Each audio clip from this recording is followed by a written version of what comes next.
sa naging ika-4 na panalo ng Warriors sa kanilang pre-season game laban sa Detroit Pistons. Nakita nga natin sa game na ito ang potensyal ng kanilang mga batang players dahil hindi nga muna pinaglaro ng Warriors front office ang 2-time MVP na si Stephen Curry at Draymond Green. Well, sa game nga na ito ay naging dominante ang kanilang batang center na si Trayce Jackson-Davis matapos itong makapagtala ng double-double performance, 12 points, 10 rebounds at 2 assists. Habang ang second leading scorer naman na si Moses Moody ay nakapagtala ng 14 points, 2 rebounds at 3 assists. At si DeAnthony Melton sa loob ng 23 minutes of playing time nito sa loob ng court, nagkaroon nga lang ito ng 5 points, 4 rebounds at 7 assists. Si Lindy Waters at Buddy Hield naman ay consistent pa rin ang kanilang performance. Dahil sa game na ito si Buddy Hield ay nagkaroon ng 12 points sa loob ng 14 minutes of playing time. At sa 19 minutes of playing time naman ni Lindy Waters, nagkaroon nga ito ng 13 points at 7 rebounds. So overall performance ng Dubs ay total team effort ang kanilang ipinakita sa game na ito.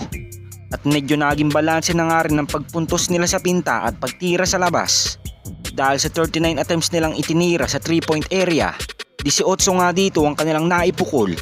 At para naman sa Detroit Pistons sa 29 attempts nila sa 3-point area, 7 nga lang ang kanilang naipasok sa buong game. Sa points in the paint ay nakagawa nga ang Warriors ng 40 habang 54 naman sa Detroit Pistons. Out-rebounded din ng Golden State Warriors ang visiting team dahil 49-36 ang naging talaan nila pagdating sa rebounds.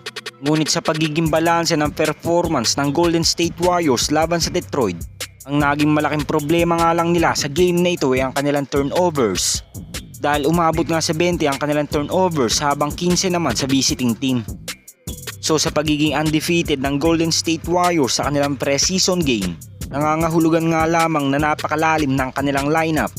Dahil sa season ito kahit sinong player ng Dubs ay talagang magiging malaking tulong sa 2-time MVP na si Stephen Curry. At kitang-kita nga sa kanyang mukhang saya habang pinapanood ang kanyang mga teammates. Dahil ramdam na nga ni Steph na may tsansa na silang makapasok na ngayon sa playoffs. Dahil sa naging addition nga ng kanilang mga bagong players na sila Kyle Anderson, Buddy Hield at DeAnthony Melton. At samahan pa nga yan ang napakagandang performance ngayon ng kanilang mga young players. Dahil isa nga rin sila sa nagdadala ngayon sa Dubs sa pre-season game. Kaya naman nagkakaroon ng matinding success ang kanilang team ngayong season. Kayo mga Lods, ano ang potential starting lineup nyo sa team ng Golden State Warriors sa paparating na season? Comment down below lang mga Lods.